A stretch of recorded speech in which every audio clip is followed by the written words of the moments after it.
What's good, y'all? Elvis here. We back with another episode of Better Barbering. For my new people, Better Barbering is a series I started where I share tips and tricks that made me a better barber that other people can use to make them better barbers and ideally better people. Today, we're talking about how to make more money as a barber.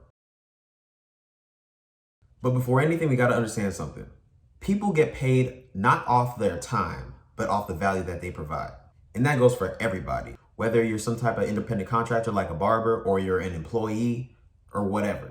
You are compensated for the value that you provide. If you have an hourly wage, you're still paid off the value that your employer thinks you bring in per unit of time. I'm making that point first because it's very important to understand that value is subjective and you're specifically paid off value.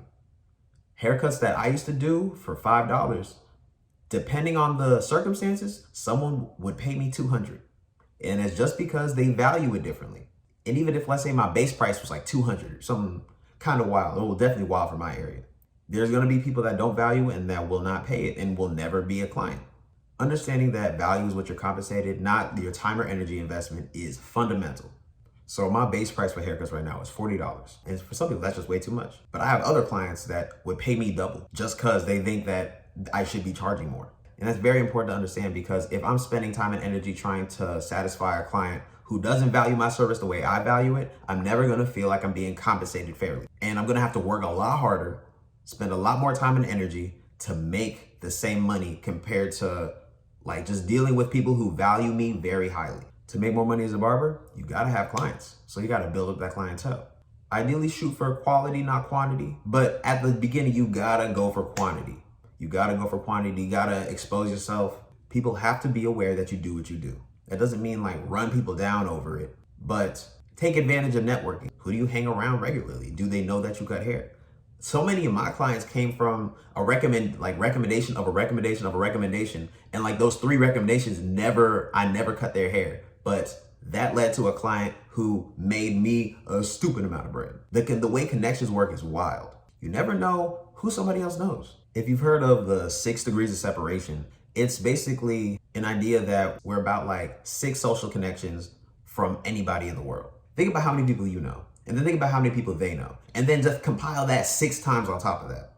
That's a lot of people. That's a big network. And a lot of your money, a lot of your clients will come from people that don't put money in your pocket that are not clients. So you always want to put your best foot forward and advertise what you do. Like when I was starting out in college, I just talked to people I knew. And then social media is really heavy. So on Instagram, I was constantly posting.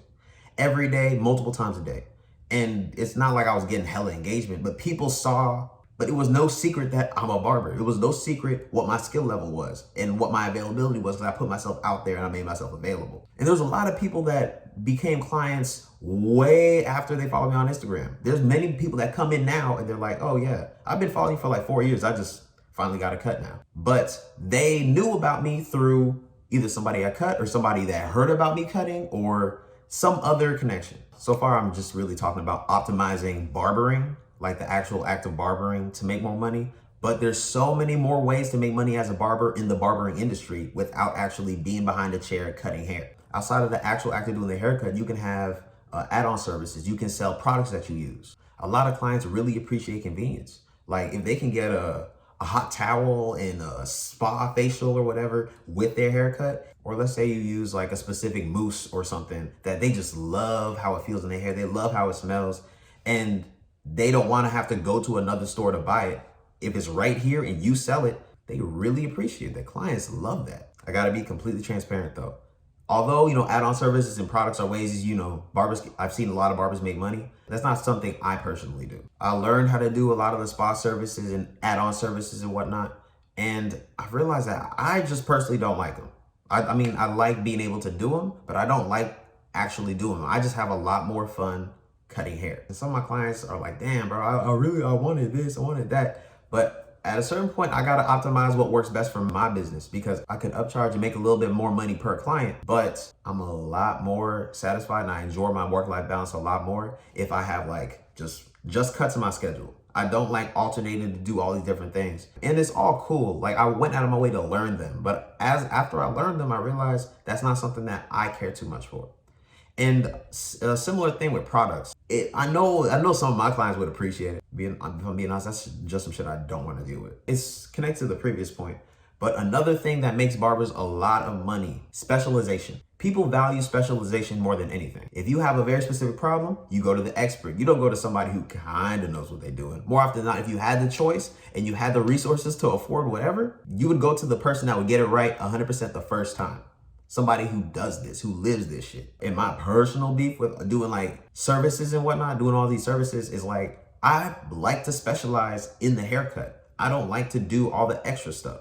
And given I can do them to a decent degree, but I like putting all my creative energy into optimizing my haircutting process above all. I get a lot more satisfaction out of that. Like with my $40 price point. In Greensboro, North Carolina, that's on the higher end of barbers. And I like to have a flat rate for everything. A taper and a haircut are the same. If I'm cutting anything off the top, it's a haircut. I do it for multiple reasons. First, it's just, it makes everything so much simpler. I used to have price points that were like, tapers were whatever, and then fades were a little bit more, and then let's say a design was this is that. I didn't like having so many different price points because when somebody asked me how much I charge, then I had to run through a list and I'm like, oh, this costs this and this. And then when I did a price increase, I had to remember all the different prices so I didn't say the wrong price. Having a flat rate just kind of got rid of all that headache. Full cuts are 40 and shape ups are 25. And I don't do shape ups on short hair. If you have short hair and I'm doing any kind of blending, that is a haircut. Keep in mind, I lost a few clients over that. A lot of people are kind of married to the price points that they're accustomed to. Like some people think, oh, I'm never, ever paying $30, more than $30 for a haircut. I mean, if that's how you prioritize things, that's on you. Got very little to do with me. And that's not money going to my pocket, so I don't really care. But I decided to have a flat rate because I didn't want to sell services. I didn't like how when somebody would ask me for a taper specifically because it was cheaper than a fade, but they really wanted a fade. Like, I don't like having to do shit like that. I want people to ask me for what they want and I just provide it. That's it. I don't want to have to upsell somebody on, oh, I mean, it's only this much more, but I could tell that they want it. I'm like, I'm not going to convince nobody of shit that they want. So when I decided to have a flat rate, instead of selling services, I ended up just selling slots of my time. The time that I do the haircut is what I charge for, not the specific haircut that I'm doing. I guess technically if I'm booked, then I got like an hourly wage, just the way my schedule is set up. But I'm being paid for the value in that time, not necessarily that time. Me doing a fade and me doing a Caesar are the same price. And a lot of people don't like that. But I got a few clients that get Caesars. It's all even and just a lineup and pay me full price for it and sometimes tip.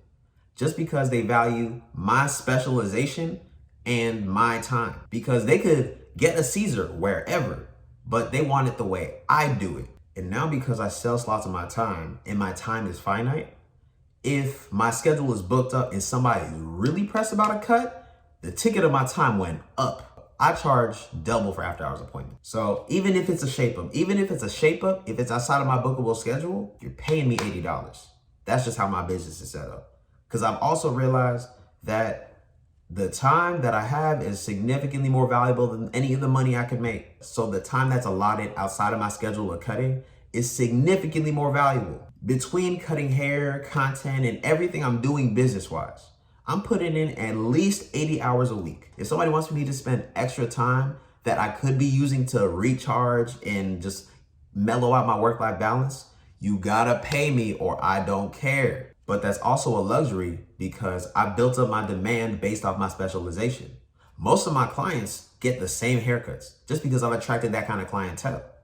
They know I do that well. I touched on a few ways you can make money as a barber or in the barbering industry, but there are so many more ways, bro. So many ways that I haven't mentioned now, but then so many ways that don't even exist yet. Like the possibilities are endless. You can make money teaching people stuff through YouTube. You can make money selling a specific product. You can make money making a product. What I actually wanted to do at a certain point was, for anybody that doesn't know, I majored in chemical engineering. I love engineering. I'm not finished yet. I'm taking a break, but I'm gonna resume at some point. But like before I found barbering, I was really concerned with just like working whatever engineering job. But then after I found barbering, I was like, well, I could take barbering and engineering and put them together. And I thought it'd be dope if I could work on the engineering side of the barber industry. Like, let's say designing clippers, products, manufacturing, just just on that side. Just because I have an engineering background, that's a place I could fit in. And now my plan has kind of gotten away from that, but that's still an option for me. In barbering, I can maneuver in any way I want. I can create opportunities for myself. Well, those are a few ideas or methods of making more money as a barber.